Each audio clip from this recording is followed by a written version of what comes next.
Hi everyone, Michelle and Jed here from Intentional Travelers. We're excited to share with you 4 reasons why you should visit Merida, Mexico. We'll also share 3 recommendations should you visit the area. So Merida is located in the Yucatan area on the southeast corner of Mexico. You can fly to Cancun or the smaller airport in Merida. One of the reasons we love Merida is its historical center and colorful Spanish-inspired architecture. Many of the buildings have hidden courtyards. I cannot tell you how many times we've entered through a door and were blown away by what was behind it. This is just like, wow. Another reason we like visiting Merida is it feels less touristy than other destinations.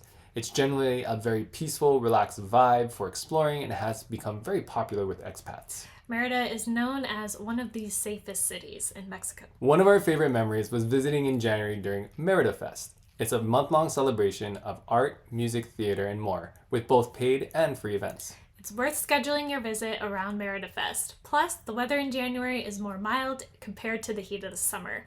This would be our first must-do about Merida. Another thing we recommend is renting a car and exploring the Mayan ruins around the area.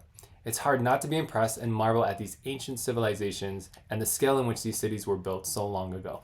You can go on your own self-guided tour or pay for a guide. Finally, be sure to enjoy the amazing food that Merida has to offer. We love trying different restaurants, including one that changed their menu daily and a taco place we couldn't get enough of. There's also a lot of great open markets to get fresh produce, tropical fruit. And don't forget about those bakeries. Yeah. Merida has a great balance of history, culture, and food. Let us know if you visit.